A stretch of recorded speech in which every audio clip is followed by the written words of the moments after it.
जय श्री राम फ्रेंड्स, आज मैं आप सभी को निर्जला एकादशी की व्रत कथा सुनाने जा रही हूँ। लेकिन फ्रेंड, इसको शुरू करने से पहले मैं आपको एक चीज़ बताना चाहूँगी कि व्रत है क्या। देखो, व्रत का मतलब सिर्फ ये नहीं कि आप भोजन को त्याग रहे हो या फिर जल को त्याग रहे हो। व्रत का मतलब ये है कि आप अपने पांचों इंद्रियों को कंट्रोल में कर रहे हो। इस दिन आपको किसी के बारे में गलत नहीं सोचना है, किसी के बारे में गलत नहीं बोलना है। ये जो आपके मन में गलत विचार आते हैं उनको आने नहीं देना है। आपको इस दिन ज़्यादा से ज़्यादा पुण्य करना है, जैसे कि आप पशु पक्षियों के लिए जल, किसी भी बर्तन में जल भर के अपनी छत पे रख दो, वो लोग पानी पियेंगे, मतलब आपको पुण्य मिलेगा। या उनके लिए दाने रख सकते हो, आप गरीबों को दान दक्षिणा दो। इसमें आप ज़्यादा से ज़्यादा अच्छा काम करो और ओम नमः भगवते वासुदेवाय का जाप करो, या फिर जो आपके गुरु ने आपको मंत्र दिया है उसका ज़्यादा से ज़्यादा जाप करो। इस दिन आपको जितना हो सके उतना ज़्यादा आपको भगवान का नाम जप करना है। और फ्रेंड्स, निर्जला एकादशी का महत्व ये है कि आपको अपने काम, क्रोध, लोभ, मोह को त्याग करना है। सिर्फ ये नहीं कि आप भोजन को त्याग कर रहे हो या फिर जल को त्याग कर रहे हो, ठीक है। और फ्रेंड्स, इस दिन आपको जल नहीं पीना है। अगर आपको कोई प्रॉब्लम है तो आप थोड़ा सा पी सकते हो, मतलब आप पी सकते हो और अपना व्रत कर सकते हो। लेकिन अगर आप नहीं रख सकते हो तो आप बस पूजा कर सकते हो, या फिर भक्ति भाव से पूरी अच्छे से पूजा करो, इनको दान दो। और फ्रेंड्स, जब भी आपके घर में कोई बड़ी पूजा होती है तो आपको इस तरीके से कलश की स्थापना करनी होती है। भगवान को कुछ फल फ्रूट चढ़ाने होते हैं, जैसे खरबूज, आम, और ऐसे मटके में या फिर छोटी सी कलश में या मटके में आप किसी गरीब को दान कर सकते हो। और फ्रेंड्स, इस दिन जैसे आपने बहुत सारे लोगों को देखा होगा कि वो लोग जल का दान करते हैं या फिर वो लोग भंडारा करवाते हैं, तो आप भी कर सकते हो। लेकिन अगर आप नहीं कर सकते तो अपनी छत के ऊपर ही किसी भी एक बर्तन में जल रख दो या दाना रख दो, वो भी एक तरीके से पशु पक्षियों के लिए भंडारा ही है, और आपको उतना ही फल मिलेगा जितना भंडारा करने से फल मिलता है। और फ्रेंड्स, मैं इस कथा को प्रारंभ करने से पहले मैं आपको इसी कथा की छोटी सी कथा सुनाना चाहती हूँ। फ्रेंड्स, महाभारत काल में जो भीम थे उनको बहुत भूख लगती थी। वो कभी भी भोजन के बिना नहीं रह सकते थे और उन्होंने कभी भी व्रत नहीं रखा था।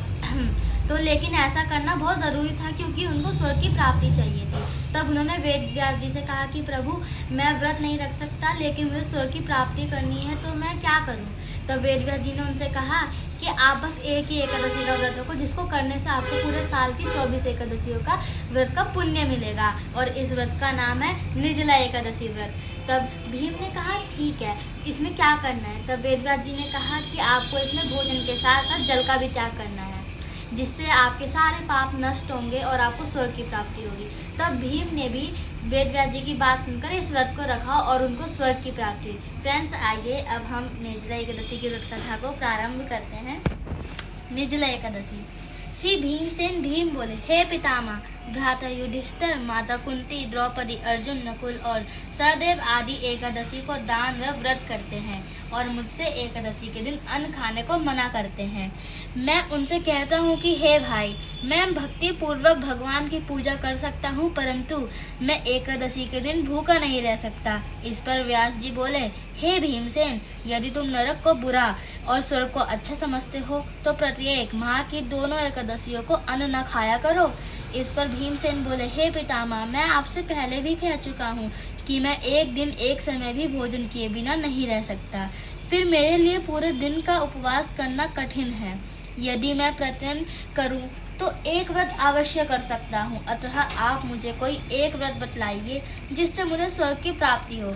श्री व्यास जी बोले, हे वायुपुत्र, बड़े बड़े ऋषि और महर्षियों ने बहुत से शास्त्र आदि बनाए हैं कि मनुष्य को दोनों की एकादशियों का व्रत करना चाहिए, इससे उन्हें स्वर्ग की प्राप्ति होती है। श्री व्यास जी के वचनों को सुनकर भीमसेन नरक में जाने के कारण अत्यंत भयभीत हुए और लता के समान कांपने लगे। वह बोले, हे पितामह, अब मैं क्या करूं, क्योंकि मुझसे व्रत नहीं हो सकता, अतः आप मुझे कोई एक ही व्रत बतलाइए जिससे मेरी मुक्ति हो जाए। इस पर श्री व्यास जी बोले, हे भीमसेन, कृष्ण और मिथुन संक्रांति के मध्य में ज्येष्ठ माह की शुक्ल पक्ष की एकादशी होती है, उसका निर्जला एक व्रत करना चाहिए। इस एकादशी के व्रत में स्नान और आचमन में जल वर्जित नहीं है, लेकिन आचमन में 3 मासे जल से अधिक जल नहीं लेना चाहिए। इस आचमन से शरीर की शुद्धि हो जाती है। आचमन में 7 मासे से अधिक जल मद्यपान के समान है। इस दिन भोजन करने से व्रत नष्ट हो जाता है। यदि सूर्योदय से सूर्य तक मनुष्य जलपान न करे तो उसे 12 एकादशी के फल की प्राप्ति होती है। द्वादशी के दिन सूर्योदय से पहले ही उठना चाहिए और स्नान करके ब्राह्मण को यथा योगदान देना चाहिए। इसके पश्चात भूखे ब्राह्मण को भोजन कराना चाहिए। तत्पश्चात स्वयं भोजन करना चाहिए। इसका फल संपूर्ण एकादशियों के फल के बराबर है। हे भीमसेन, स्वयं भगवान ने मुझसे कहा था कि इस एकादशी का पुण्य समस्त तीर्थों और दोनों के पुण्य के बराबर है। एक दिन निर्जल रहने से मनुष्य सब पापों से मुक्त हो जाता है। जो मनुष्य निर्जला एकादशी का व्रत करते हैं उनको मृत्यु के समय भयानक यमदूत नहीं दिखते। उस समय भगवान विष्णु के यमदूत स्वर्ग से आते हैं और उनको पुष्पक विमान पर बैठाकर स्वर्ग ले जाते हैं। अतः संसार में सबसे श्रेष्ठ निर्जला एकादशी का व्रत है। अतः यतन पूर्व इस एकादशी का निर्जला एकादशी व्रत करना चाहिए। उस दिन ओम नमो भगवते वासुदेवाय मंत्र का उच्चारण करना चाहिए। व्यास देव जी के ऐसे वचन को सुनकर भीमसेन ने निर्जल व्रत किया। इसी एकादशी को भीमसेन या पांडव एकादशी भी कहते हैं।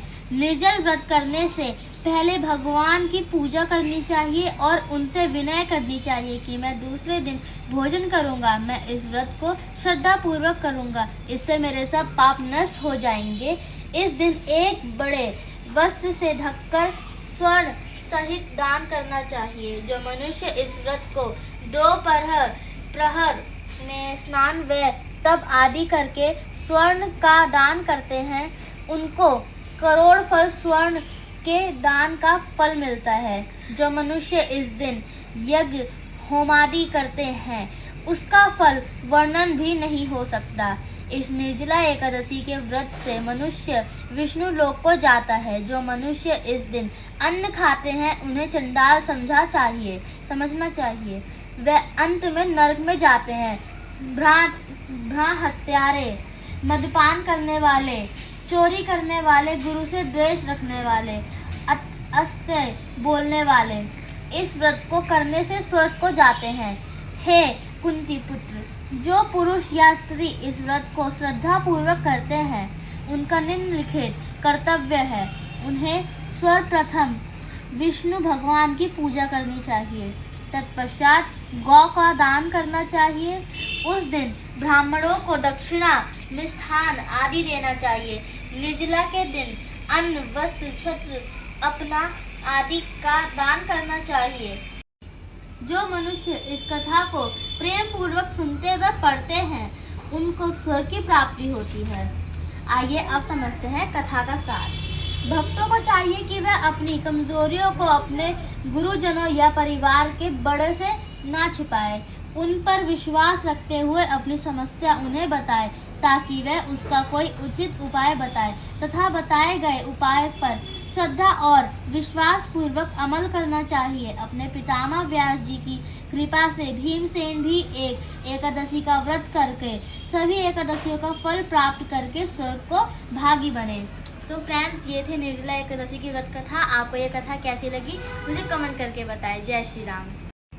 फ्रेंड्स, इस कथा का सार ये है कि जैसे भीम जी ने पितामह जी से पूछा, अपनी कमियों के बारे में बताया, उनसे पूछा, तब पितामह जी ने उनको इसका रास्ता दिखाया, उसका सही रास्ता दिखाया। वैसे ही हमें भी अपने बड़े लोगों से, हमारे घर के जो बड़े लोग हैं, हमारे परिवार के जो बड़े लोग हैं या जो गुरु हैं हमारे, हमें उनको अपनी कमियां बतानी चाहिए ताकि वो भी हमें सही रास्ता बताए। जैसे वेद व्यास जी ने भीम जी को सही रास्ता दिखाया, वैसे ये सब भी हमारे घर के बड़े, हमारे गुरुदेव हमको ये सारे सही रास्ता बताओ। और ये देखो, मेरी छोटी बहन भी कथा सुनने आ गई है। देखो इसको, देखो ऐसे उठते ही यहाँ पर आ गई, देखो, है ना। तो फ्रेंड्स, आपको हमें जो हमारी कमियां हैं हमारे घर के सबसे बड़े लोगों से बतानी चाहिए, जो हमसे बड़े हैं उनसे बतानी चाहिए ताकि वो भी हमें सही रास्ता दिखाए और हम कभी भी गलत रास्ते पर ना जाए। जय श्री राम।